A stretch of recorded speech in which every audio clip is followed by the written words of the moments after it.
25 de enero, amigos queridos, llega la primera emisión de TVC Noticias. ¿Qué tal, Robert? Amigos, muy buenos días. Gracias por estar en sintonía de nosotros, listos con la información. Vio la luna lunera, maravillosa, cascabelera. Sí, una luna llena. ¿Sabe cómo la llaman? ¿Cómo? Luna lobo. Ah, luna lobo. Luna lobo, así le llaman a la luna que hemos visto desde ayer muy temprano. 5 de la tarde ya la luna estaba, ¿no? Divina la luna. Es por eso, porque está temprano. Muy temprano, y la madrugada hace un frío, ya hace un frío sabroso, pero la luna que nos acompañaba parecía faro, ¿no? Faro blanco. Sí, en verdad. Muy bonito paisaje que tuvimos el día de ayer. Hoy también se espera que pase lo mismo, porque hay previsión de 21 grados centígrados, pero el sol se mantendrá fuerte, así que los rayos UV tienen que cuidar su piel, use bloqueador solar. No pegan una de la previsión de temperaturas. Ayer estaban en 24 grados Quito. Hoy dicen 21. La máxima 21, no, 24, y la sensación era, ayer el calor nos derretía, 27 grados, tremendo. Pero facilito la sensación térmica. Por lo tanto, por eso es la alerta que hacen referente al cuidado de la piel, por favor. No hay domos caloríficos que en redes sociales. Y aparte la gente replica en las redes de los chats internos. Cuidado, domo ni sé qué, pero ¿de dónde sacan eso? No es información verificada. Además, use gafas para proteger sus ojos.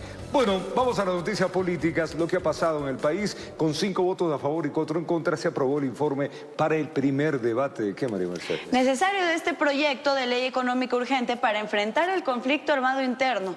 La misma propone el incremento del IVA al 15%. Bueno, veamos.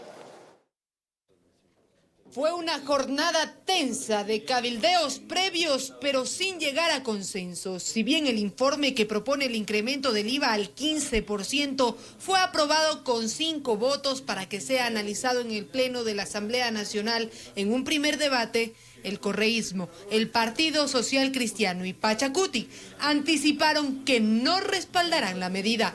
Nosotros no vamos a votar los 51 votos de la Revolución Ciudadana ni por 1%, ni por 3%, ni de forma temporal, ni de forma definitiva, porque para salir de la crisis hay que cargarle este peso del Estado a los millonarios de este país. Nuestra tesis es clara, sin afectar a la clase media y el bolsillo de los que más necesitan, pero sí las personas jurídicas que han generado utilidades.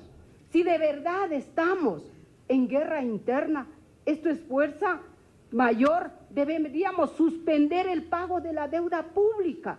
Pero quienes defienden la propuesta del Ejecutivo indican que esta recaudación es necesaria. Si no ponemos un granito de arena todos en este proyecto, lastimosamente la delincuencia está tomando fuerza. Ellos sí tienen muchos recursos económicos ilícitos.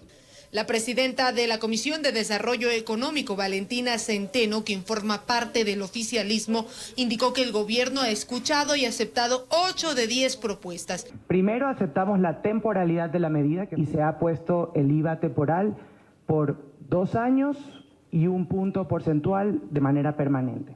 El primer debate sería este sábado y la convocatoria podría ser virtual. Ahora, sin el apoyo del correísmo y del Partido Social Cristiano no tendrían los votos.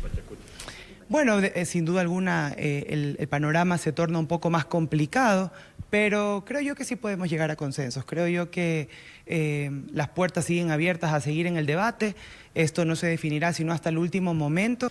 Para la aprobación de la ley económica urgente para enfrentar el conflicto armado, se necesitan de 70 votos, informó Valeria Navarro.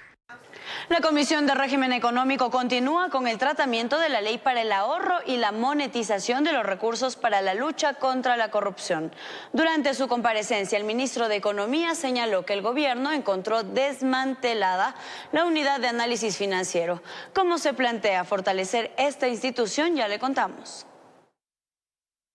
Golpear las finanzas del crimen organizado es el objetivo que persigue el cuarto proyecto económico urgente enviado por el Ejecutivo a la Asamblea Nacional.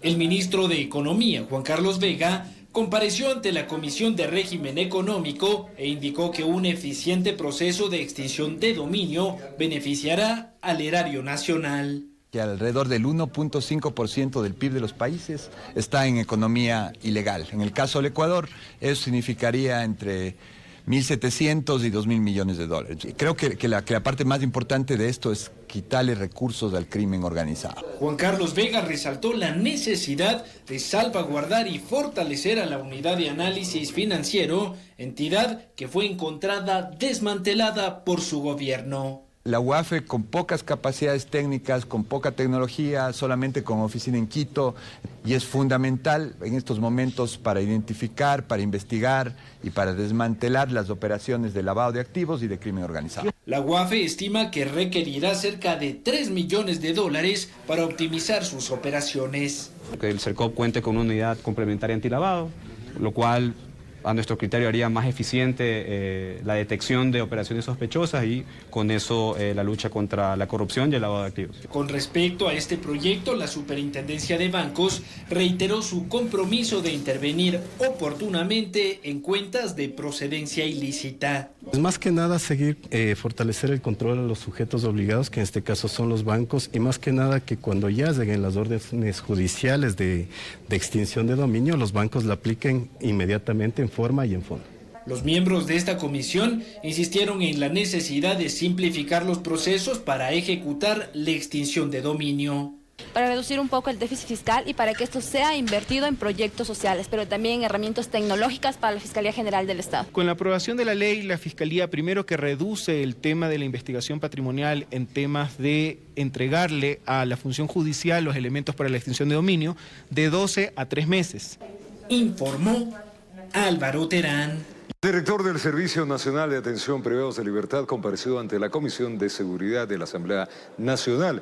Esto para dar cuenta de la situación que enfrentan las cárceles en el país, sus trabajadores y los reos. El diagnóstico inicial demuestra un bajo nivel de ejecución. Miremos. Desde la Asamblea Nacional se busca aportar en la resolución de la crisis penitenciaria que enfrenta Ecuador. Y para conocer el estado de las cárceles, el general Luis Aldumbide, director del Servicio de Atención a Privados de Libertad, compareció ante la Comisión de Soberanía y Seguridad del Legislativo. Nos acaba de decir el director de que de 30 millones de dólares que se tiene en el presupuesto del año pasado, en este año apenas tiene 8 millones de dólares. Nos preocupa muchísimo de que se reduzca el presupuesto. Lamentablemente ha tenido infiltración por parte del crimen organizado, y esto es de años, y las administraciones que han pasado han permitido y han dejado crecer esta infiltración. Los legisladores aseguran que la rendición de cuentas mostró el catastrófico estado del SNAI, institución que no ha sido capaz de ejecutar su presupuesto a pesar de las múltiples demandas existentes. El 24% apenas de ejecución presupuestaria en el año 2023. Eso quiere decir que no se está invirtiendo en rehabilitación social. Desde la Asamblea se han coordinado acciones conjuntas con esta institución para sacar adelante proyectos que contribuyan a recuperar la institucionalidad y la seguridad de las cárceles. Bueno, nosotros tenemos ya planteadas 3 reformas al COIP, de hecho esas las estamos trabajando con el SNAI para procurar que ellos, como les vuelvo a repetir, tengan el marco jurídico y puedan actuar. Uno de los cuestionamientos más recurrentes en esta sesión tuvo que ver con la impasividad del SNAI por constituirse como ministerio.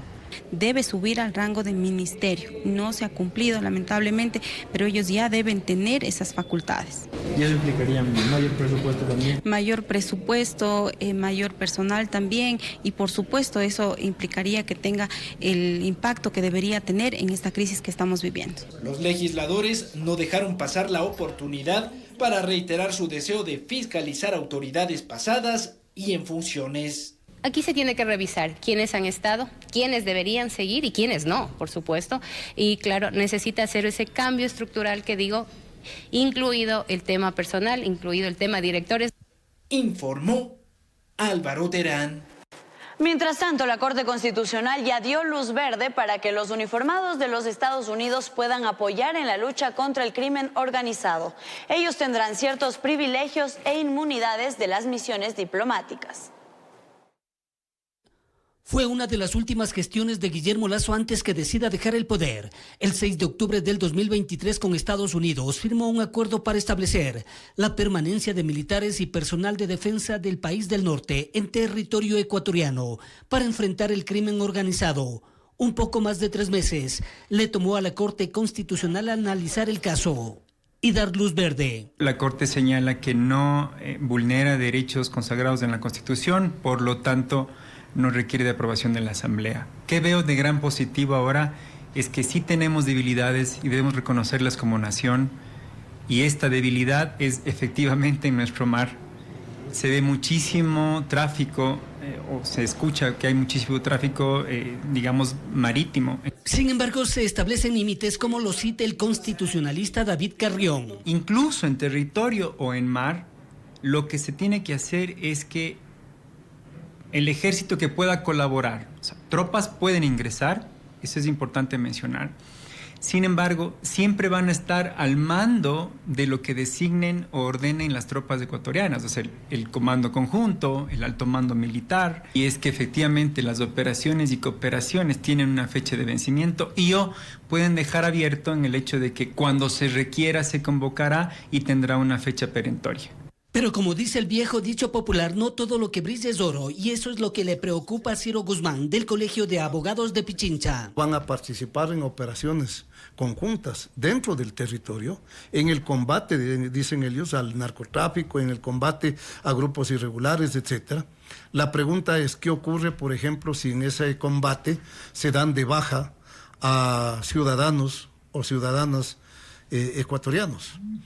¿Cómo van a ser juzgados quienes perteneciendo en este caso al ejército estadounidense están actuando en territorio nacional? En lo que respecta a operaciones derivadas del acuerdo, recibirán los privilegios e inmunidades equivalentes al personal administrativo y técnico de las misiones diplomáticas. Tendrían que ser diríamos juzgados, tendrían que ser procesados conforme a las normas del país. ¿Caso contrario?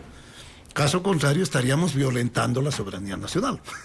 Los resultados del apoyo internacional lo dirán todo, informó Héctor Romero. Y el gobierno de Daniel Noboa recibe el apoyo del presidente de España, Pedro Sánchez, esto en medio de la ola de violencia que sufre el país, por el cual se ha decretado conflicto armado interno.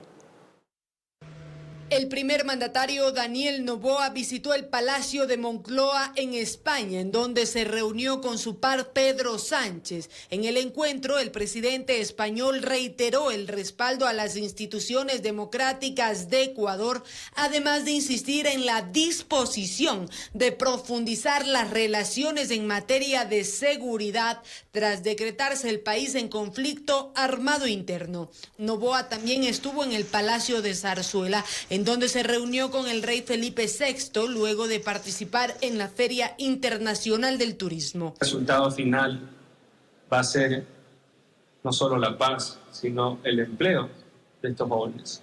Va a ser el desarrollo turístico, va a ser el desarrollo industrial, el desarrollo social. El primer mandatario en su visita a España señaló que Ecuador vive momentos duros, por lo que busca cooperación internacional, no solo en materia de seguridad, sino también en salud, educación e inversión para solucionar los problemas de raíz. Por ello, también mantuvo una reunión con el presidente ejecutivo del Banco de Desarrollo de América Latina y el Caribe, para presentar la primera guía de inversión para el Ecuador. Esta guía lo que busca es alimentar de información sobre el marco regulatorio y las oportunidades que ofrece el Ecuador para inversionistas en cualquier parte del mundo que quieran invertir en turismo. Ecuador es un gran destino, evento que será acompañado por el banco a lo largo del año, junto con Naciones Unidas para el Turismo. Entre quienes acompañaron al jefe de Estado en este viaje internacional están los titulares de las carteras de Turismo, Producción y Ambiente, además de la ex asambleísta de Izquierda Democrática Vilma Andrade, quien ahora es la embajadora de España, y la ex candidata a la vicepresidencia de Ecuador por el Partido Social Cristiano, Diana Jácome, quien ahora está en calidad de asesora presidencial. Informó Valeria Navarro. En cumplimiento de una orden judicial, 21.5 toneladas de droga incautadas el 31 de enero en Vinces, Los Ríos, han sido trasladadas a Quito bajo resguardo de la Policía Nacional. El Ministerio del Interior anunció que comenzarán con el proceso de encapsulamiento y destrucción, estimándose una duración de 11 horas, siguiendo protocolos ambientales y legales. Esta histórica operación busca erradicar una cantidad significativa de sustancias ilícitas, representando uno de los mayores decomisos de sustancias ilícitas sujetas a fiscalización en la historia de nuestro país. 7:11 de la mañana y a través de una rueda de prensa, la Cancillería del Ecuador, la canciller Gabriela Sommerfield, informó la situación en la que se encuentra el ex vicepresidente Jorge Glass sobre el asilo que pidió a México. Si de la información que tengo, a través del Ministerio de Gobierno, que es quien está con el control, y ustedes han visto que tiene patrulleros fuera de la embajada, el ex vicepresidente se encuentra en el país, se encuentra en la embajada, tanto así que la canciller de México, vuelvo a repetir, tuvimos una conferencia el día sábado donde me expresó que todavía no habían tomado una decisión si otorgar o no el asilo a su huésped, el ex vicepresidente Glass. Estoy citando palabras textuales.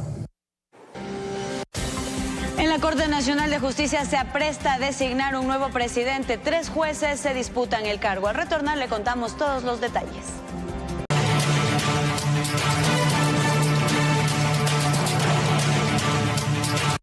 Gracias por continuar en nuestra sintonía. Les tenemos más noticias. 3 jueces se disputan la presidencia de la Corte Nacional de Justicia. Daniela Camacho, José Swing y el actual presidente Iván Saquicela, que va por la reelección. La lucha contra la corrupción es una propuesta generalizada de los candidatos. En el Pleno de la Corte Nacional de Justicia, los cabildeos están a la orden del día, una vez que quedan pocas horas para que los jueces nombren a su nuevo presidente, quien reemplazará al actual, Iván Saquicela. Nosotros saludamos precisamente la democracia que existe dentro de la Corte Nacional de Justicia y serán los magistrados quienes al final del día resuelvan quién seguirá al frente de la Corte Nacional de Justicia. ¿Es un análisis interno profundo que se está efectuando? Es un análisis del profundo precisamente de los magistrados que pertenecen a la Corte Nacional de Justicia. A la fila 3 nombres que aspiran a esa dignidad. José Swing menciona que el apoyo está dividido, lo que les obliga a profundizar en el diálogo con mayor responsabilidad. ¿Cuál es su propuesta de llegar a ser el presidente de la Corte Nacional de Justicia? Fortalecer la línea de la autonomía de la Corte. Yo creo que hay que rescatar el trabajo de todas las salas, no solo de una en particular, porque todas las salas tienen una dinámica de trabajo eficiente. La jueza Daniela Camacho quiere empoderar la administración de justicia respecto a la perspectiva de género y encabezar una frontal lucha contra la corrupción. Pero aquí hay que llamar a la ciudadanía, al Ecuador, porque la lucha contra la corrupción empieza en casa, desde los valores con los que crío a mis hijos. Entonces, es una sociedad que tiene que unirse. Aquí tiene que unirse ejecutivo, legislativo y judicial. Iván Saquicela prefiere ser cauto porque quiere seguir llevando las riendas de la institución. Precisamente, ¿qué le motiva, doctora, a seguir en esa dignidad? Yo quiero ser muy prudente. Para mí hay un silencio. Yo no pienso dar opiniones. La campaña que se ha llamado ni es campaña ni es externa. La convocatoria para la designación está prevista para este 26 de enero, pero podría extenderse hasta el 2 de febrero, informó Héctor Romero. Al menos $10 millones costaría la evaluación de funcionarios judiciales si se aprueba la pregunta 8 de la consulta popular. El presidente del Consejo de la Judicatura, Álvaro Román, informó que no cuenta con ese dinero, pues son 20.000 operadores a nivel nacional y exhortó al gobierno para su financiamiento. La consulta popular quiere poner la lupa en la función judicial y en la judicatura no se niegan. Sin embargo, su presidente advierte que para evaluar a más de 20.000 funcionarios necesitan plata. No tendríamos este rato dinero para hacer evaluación a toda la gente. Perfecto. Y verás que tenemos que hacer evaluación también a notarios. ¿Y tienen una idea de cuánto costaría todo eso, presidente? ¿Más de 10 millones, 5 millones? Sí, creo que más o menos fluctúa en esta cantidad. ¿Cuál es el presupuesto de la judicatura hoy? 367 millones de dólares. El 80% en gasto corriente. Solo nos queda 16 millones, 18 millones para gasto de mantenimiento. Hugo Manuel González tiene menos de 15 días en la presidencia de la Corte de Guayas. Que los evalúen tampoco le quita el sueño. Hay un ejercicio permanente, afirma. No le temen a una evaluación, pero sí critican quizás la estigmatización a partir de la operación Metástasis. Mire, el tema de jueces que aparecen en Metástasis es puntual. Le podría decir que la Fiscalía está haciendo o cumpliendo su investigación, que el mensaje a la sociedad es que los buenos fiscales y los buenos jueces somos más. Los asesinatos de 2 fiscales en Guayaquil y varios atentados a nivel nacional evidencian la vulnerabilidad de los funcionarios judiciales. En la Judicatura se dispuso un protocolo, aunque también hay asuntos de fondo. Nuestros edificios, como todo edificio público, no fue construido con esta visión de peligro. Entonces, ¿qué deberíamos hacer? Añadiduras o reconstrucciones en ciertos sectores, por ejemplo, poner barras. Hemos enviado los oficios necesarios para que se hagan las coordinaciones. Puntos estratégicos como es Albán Borja, como se trata de la flagrancia. Exhortan por ello a la autoridad a coordinar acciones con la policía. No quieren que la lista se siga alargando en un mar de impunidad, informó Jorge Escobar. Una deuda millonaria por parte del Estado y más de 1.300 millones de dólares que el IES debe a los prestadores externos como clínicas, hospitales, dializadoras, Solca y la Junta de Beneficencia son parte de la crítica situación financiera que enfrenta este organismo. Jorge Escobar nos tiene los detalles. El IES enfrenta un déficit que en los últimos 10 años lo tiene en una encrucijada por la politización. Deudas que se granjearon con la ley bautizada como Justicia Laboral, que en 2015 eliminó la obligatoriedad del aporte estatal del 40% en las pensiones, cuyo financiamiento está amparado en la Constitución. Atenciones en salud y mora patronal. Hemos presupuestado que este año el gobierno nos pague como parte del 40%, creo que es 2.200 millones de dólares. Y tenemos por cobrar a compañías que están en mora patronal alrededor de 2.300 millones de dólares. Estamos haciendo un plan a través de la Superintendencia de Bancos para ofrecer un plan de pagos. Desde 2013 autorizó las derivaciones con prestadores externos. Hasta 2022 pagó 6.620 millones de dólares. En 2015 ya hubo problemas con el pago.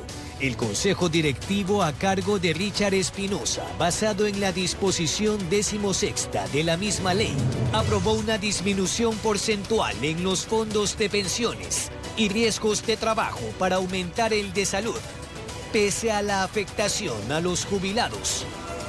En el IES informan que en 2023 pagaron un poco más de 1.027 millones de dólares y aún faltan por cancelar cerca de 20 millones de dólares. Según la Asociación de Prestadores, hay deudas pendientes desde 2011 hasta 2022 y parte del 23. Suman 1.346 millones de dólares. Cantidad de propiedades que pueden ser vendidas, que pueden ser alquiladas, para que con ese monto ir abonando poco a poco. Tenemos una deuda de más de 60 millones de dólares que data, en el caso de Guayas y Los Ríos, desde junio 2023. Pensar en una propuesta de ley que establezca un mecanismo mixto, que operadores externos se encarguen de la salud. Una atención primaria cuesta alrededor de $50, $60, y en un externo el IES está pagando $12, $13. El presupuesto operativo de este año es 10.200 millones de dólares. Según Peña, entregan 400 millones mensuales en préstamos hipotecarios y quirografarios. Estamos tratando de titularizar la cartera de quirografarios para colocarla en Banca Internacional y de esa manera captar algo de recursos frescos. Con cámara de Michael Arámbulo, informó Jorge Escobar. Y el 26% de los ecuatorianos vive bajo nivel de pobreza y el 10% en pobreza extrema. Cerca de 5 millones de personas en el país viven con $3 al día. Las cifras fueron publicadas por el INEC.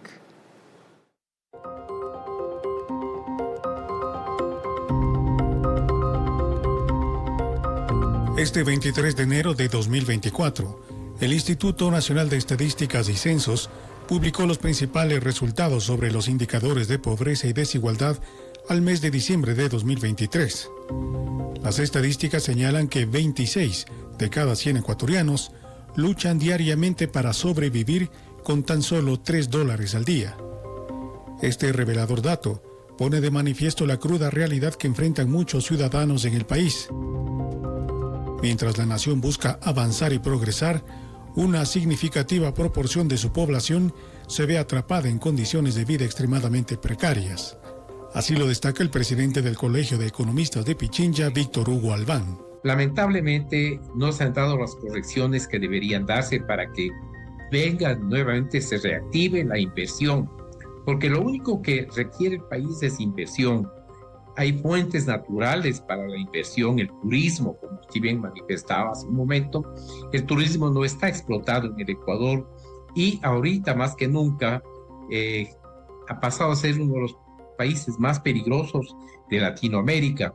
Las cifras también señalan que la pobreza en el país se ubicó en el 26%, mientras que la pobreza extrema alcanzó el 9.8%. Situación que según Albán confirma que la brecha económica aún persiste en el país. Existe un déficit de 6.000 millones que dejó el señor Lazo, ¿no? Y más lo que se viene en el año 2024, que son aproximadamente 5.000 millones más, vamos a estar bordeando los 10.000, los 11.000 millones de déficit. Se hace evidente la necesidad de instaurar políticas públicas más efectivas que aborden las raíces del problema, brindando soluciones sostenibles y fomentando un desarrollo económico. La solución inmediata sería un crédito stand-by a través de los multilaterales para favorecer a la pequeña empresa, al emprendimiento, capaz de que el ecuatoriano no solo busque empleo en el sector público, sino genere riqueza, genere empleo. El desafío de erradicar la pobreza extrema y mejorar las condiciones de vida en Ecuador requieren una acción coordinada entre el gobierno, el sector privado y la ciudadanía. Informó Miguel Ángel Bedoya. 7:26. La empresa pública municipal para la gestión de riesgos y control de seguridad de Guayaquil presentó ante el Consejo del Cabildo el plan de protección de sus ciudadanos para el periodo 2024-2030. Este fue aprobado por unanimidad. Revisemos a continuación los detalles.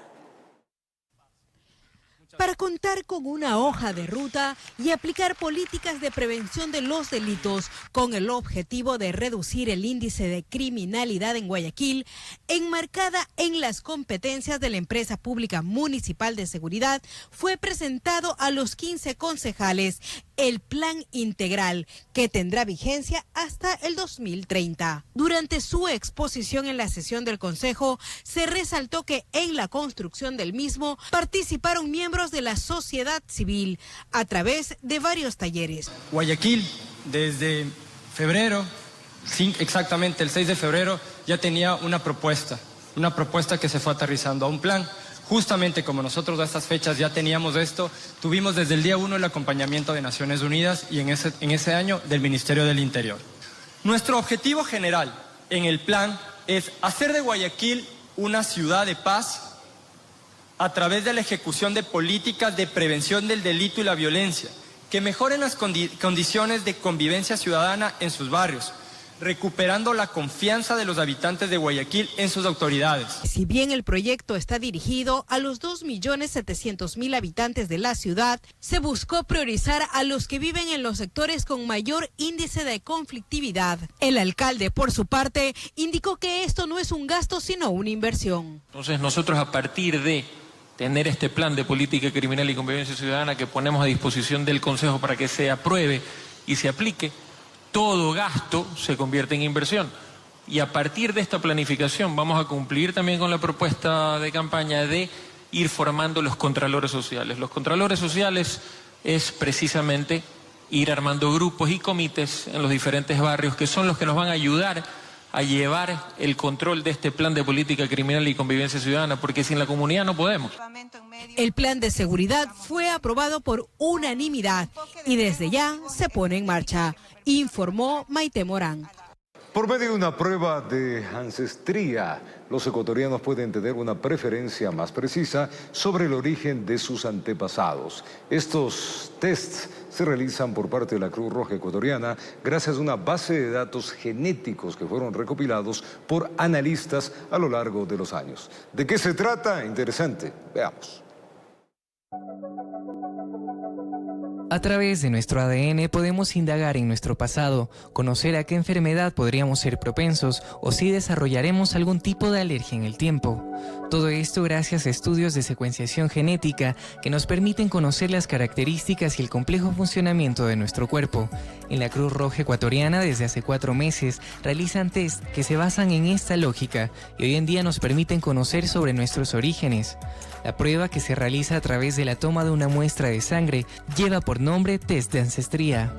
Lo que nos permite es obtener información sobre la distribución biogeográfica de la variación genética de los grupos de poblaciones y su historia.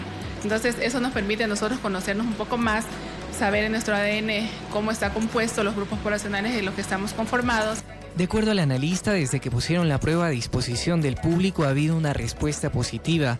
A los ecuatorianos les interesa saber cuál es su composición genética y a qué origen se remonta. Para muchas personas ha sido como un descubrir su pasado muy interesante. O sea, al principio obviamente te da un poco de curiosidad porque de una u otra forma tú conoces cierta parte de la historia. O sea, tú conoces a tus padres, a tus abuelos, a tus tatarabuelos, pero llega un punto de que de ahí para allá no sabes qué es lo que pasó ni de dónde vinieron esas personas. Domenica acudió durante nuestra visita a realizarse el test y nos explicó qué la motivó a hacerse la prueba. Es esta curiosidad de la mezcla étnica que viene detrás de mi familia, porque mis tíos que viven en Noruega o en Inglaterra se han hecho este mismo examen. Pero al conocer que existía este examen aquí, también tuve la curiosidad. Para la obtención de resultados, los analistas realizan una comparación de la muestra de ADN con un listado de variantes genéticas. En caso de la Cruz Roja Ecuatoriana, cuentan con una base de datos que fue elaborada a lo largo de un año. Tenemos una base de datos aquí de Ecuador que ya se hicieron análisis, entonces nuestra muestra de referencia siempre va a ser la población ecuatoriana. Por ejemplo, si tú vas a la costa, el porcentaje de mestizaje es diferente con relación al porcentaje de la sierra y también de la Amazonía. Entonces tú ves en la sierra un poco más de nativo americano, porcentajes más altos de nativo americano, y en la Amazonía comparados con la costa. En la costa hay más porcentajes de europeos y mezclados con africanos. Para realizarse la prueba, el procedimiento es sencillo, no requiere estar en ayunas y los resultados podrán obtenerse entre 10 a 15 días laborables. Informó Edwin Benalcázar. Cambiamos de tema. Altas temperaturas en el país se pronostican hasta el próximo lunes 29 de enero. Este inusual cambio de clima en pleno enero se lo conoce como veranillo. El INAMI nos explica a qué se debe este calor y el Cuerpo de Bomberos de Quito nos da algunas recomendaciones. Mucho sol, pero la verdad es que los atardeceres de Quito son preciosos con este sol. Viendo sol, oiga, demasiado. Uy, demasiado sol para salir al mediodía. Cuando más lluvias esperábamos, aparece un cambio drástico en el clima del país. El Instituto de Meteorología e Hidrología INAMI advirtió de las altas temperaturas que atravesará el país desde este jueves 25 de enero hasta aproximadamente el lunes 29 de enero. Es por eso que durante esta semana en Quito, en varios sectores de Quito, sobre todo en la parte norte, el día de ayer, el día de hoy, registramos temperaturas máximas entre los 25 y 26 grados centígrados, mientras que en el aeropuerto de Tababela llegamos incluso a temperaturas de 28 grados centígrados. Estas condiciones no son propias para la época. A este cambio inusual de temperatura en la época invernal se lo conoce como veranillo, aunque no ocurre todos los años. El Cuerpo de Bomberos advirtió a la ciudadanía de la posible presencia de incendios forestales los próximos días. En el curso de esta semana hemos atendido aproximadamente 12 emergencias. Entre ellas tenemos la del Ilaló, Alangasí. Lo que les recomendamos nuevamente es no realizar quemas de basura, más bien botarlos como corresponde e enviarlos en los recolectores que pasan en la ciudad. Las quemas agrícolas que no las realicen porque esto amerita que se provoque un incendio. El protector solar, las gafas y la gorra serán nuestros mejores aliados en estos días calurosos.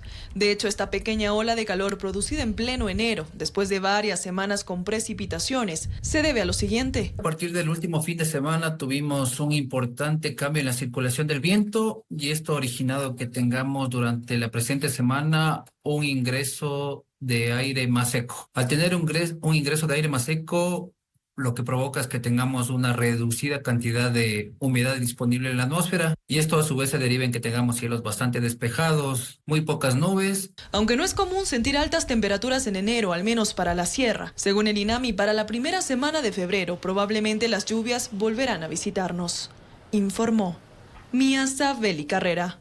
En Quito, 486 instituciones educativas, o sea, colegios, regresaron a las aulas este miércoles por disposición del Ministerio de Educación. Padres de familia conformaron brigadas de seguridad, mientras tanto que la Policía Nacional ejecutó operativos en los exteriores de los establecimientos educacionales. Cambió la dinámica en el regreso a clases en medio de un conflicto armado interno. En Quito, los padres de familia conformaron brigadas de seguridad. En el ingreso a los establecimientos educativos, revisaron las mochilas de los estudiantes como parte de los protocolos de seguridad. Para precautelar la seguridad de los chicos, que no haya ningún arma de corto punzante o cualquier cosa de que no sea autorizada para la institución. Así arrancó la jornada de la presencialidad en 486 instituciones educativas de Quito y en total 3.333 en diversas zonas del país en la denominada fase 2. Los docentes explicaron ciertas medidas que se están implementando con los lineamientos del Ministerio de Educación. Sí tenemos que adoptar protocolos por esta situación. Ahora lo estamos, como manifesté, restringiendo. Solo van a venir los papitos por citación. En algunas instituciones se realizó un minuto cívico, mientras que en otras los jóvenes colocaron globos blancos y los símbolos patrios como mensajes de paz para continuar con el proceso de aprendizaje. Un mensaje de paz, o sea, para que ya todo esto ya no siga habiendo más violencia al nivel del país y así. Algunos padres de familia acompañaron a sus hijos hasta los establecimientos, preocupados por la situación de inseguridad del país. Sin embargo, dijeron que en la virtualidad tenían inconvenientes. Preocupante porque todavía no nos dan la garantía 100% de la estabilidad del país, pero es algo que ellos tienen que asistir por el aprendizaje, que es mucho mejor. Miembros de la Policía Nacional resguardaron los accesos y salidas de los planteles. Los controles serán de manera permanente para prevenir eventos violentos. Son sectores un poco más conflictivos, tenemos un poco más de personal, así como las motocicletas que pertenecen al grupo motorizado, que se encuentran siempre circulando en los alrededores de las instituciones educativas. En estos días, el Ministerio de Educación definirá si más instituciones regresan a la presencialidad. Informó Priscila Cadena. Y en las noticias del mundo vamos a contarles que Rusia acusó a Ucrania de derribar un avión con 71 pasajeros a bordo. Esta y otras noticias más les contamos tras la pausa.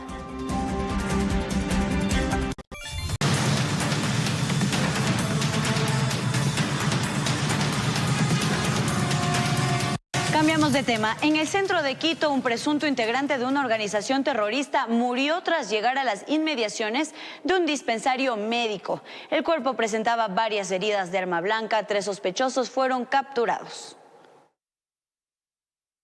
Alias Chino, de aproximadamente 30 años de edad, habría sido atacado en horas de la madrugada. Malherido, aparentemente caminó varias cuadras en busca de ayuda y logró llegar hasta las inmediaciones de las calles Flores y Olmedo, centro de Quito, donde se desplomó y tras agonizar por algunos minutos murió. Sabemos que pertenece por sus tatuajes a un grupo terrorista de los Lobos. Tenía tatuado también las firmas de los integrantes. Los guardias de seguridad de un centro médico que está ubicado en el sector, en su ronda respectiva de la madrugada, observaron al sujeto tendido sobre el asfalto. Inmediatamente notificaron al EQ 911. Llegaron en primera instancia policías del servicio preventivo y luego la ambulancia. Los paramédicos confirmaron que ya no tenía signos vitales. Estamos verificando dónde ocurrió este hecho, ya que por explotación de cámaras y del sitio, solo podemos saber que la persona llegó sola hasta este lugar en donde se desvanece. Las interrogantes que intentan resolver los agentes de la DINASED: ¿dónde fue atacado? ¿Quiénes fueron los responsables? a qué obedeció el hecho. De la revisión en la escena del crimen, el cuerpo presentaba al menos 4 heridas de arma blanca. Este señor tenía antecedentes, había salido hace un año de un centro de rehabilitación del país, perteneciente a un grupo terrorista. Horas más tarde, tras el seguimiento de cámaras de seguridad, agentes de la DINASED lograron capturar a 3 sospechosos del hecho, 2 venezolanos y un cubano, pero los trabajos continúan. Faltarían por ubicar a más participantes del acto criminal. Verificando cámaras aleatorias del sector, estamos ya con DINASED trabajando en forma conjunta con el eje preventivo y como manifesté con Fiscalía. Los 3 sospechosos fueron puestos a órdenes de los operadores de justicia. En Quito informó Iván Casamen. Alias Hongo fue detenido por la Fuerza de Tarea Conjunta en Esmeraldas. Sobre este ciudadano pesa una boleta de captura por presunto asesinato. Se le atribuye una serie de muertes violentas. Junto a él, otros 5 sujetos fueron detenidos.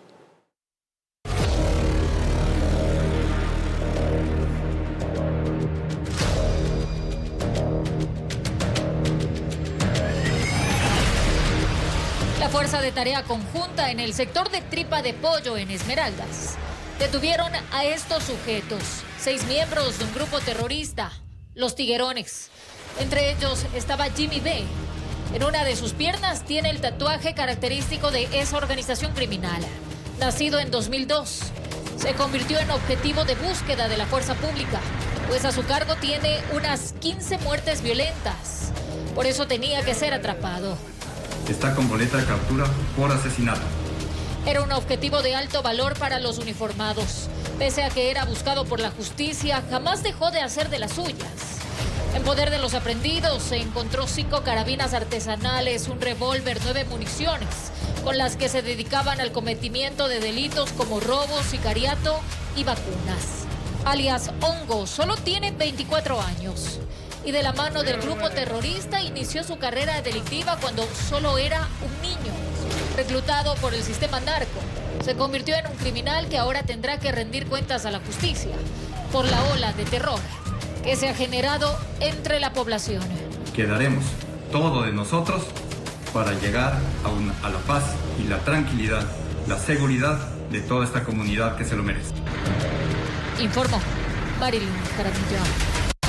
En una operación coordinada esta madrugada en Ponce Enríquez, Machala, Pasaje y Guayaquil, las autoridades detuvieron a 12 presuntos terroristas, entre ellos alias Traca, considerado un objetivo de alto valor. Los detenidos estarían vinculados a delitos como sicariato, extorsión, secuestro, intimidación, robo de vehículos, hurto de material minero, tráfico ilícito de sustancias y tenencia ilegal de armas. La Policía Nacional ha señalado que la operación es parte de la lucha contra el crimen organizado, reforzando su compromiso con la protección de la seguridad nacional. Qué lindo currículum de ellos, ¿no? Continúan las intervenciones en las cárceles del país, mientras las Fuerzas Armadas emplean equipos tecnológicos para la detención de caletas en las diferentes penitenciarías. La Policía Nacional redistribuye a los reos con base a su nivel de peligrosidad, justamente para evitar que usen las instalaciones como centros de operaciones de ilícitos. Las acciones para recuperar el control de las instalaciones carcelarias situadas en Guayaquil avanzan, con gestiones articuladas entre la Policía Nacional y las Fuerzas Armadas. Es así que entre los procesos ejecutados está la reorganización de las personas privadas de su libertad, considerando su nivel de peligrosidad, cambiándolos de pabellones. Se está desplegando una contención en el centro penitenciario. En ese lugar tenemos 11.322 PPLs internos y este despliegue que se ha dado al interior y este control intra y extramuros nos permite mantener este control. Con esta estrategia se busca evitar que los grupos delictivos conviertan las cárceles en sus centros de operaciones. Es el movimiento que se ha visto en los últimos días en la Regional Guayas y también en la Penitenciaría del Litoral. Asimismo, se lo hará en la Cárcel de Mujeres y en el Centro de Detención Provisional. Según la autoridad policial, desde el 8 de enero se ha tomado el control del 90% de los espacios carcelarios. pero las Fuerzas Armadas también hacen su parte. Desde esta semana se están utilizando equipos tecnológicos especiales pertenecientes al Cuerpo de Ingenieros del Ejército, que son utilizados en los reclusorios para verificar el hundimiento en el suelo y así determinar, por ejemplo, túneles que podrían ser utilizados para la fuga de los reos o caletas donde podría almacenarse objetos prohibidos, informó Maite Morán. Vamos a regresar con las noticias de la comunidad para contarles que en el sur de Quito, en el sector de Solanda, fueron detenidos 2 padres de familia que presuntamente utilizaban a sus 2 pequeñas hijas para expender estupefacientes. Y regresamos y les contamos los detalles de esta y otras noticias.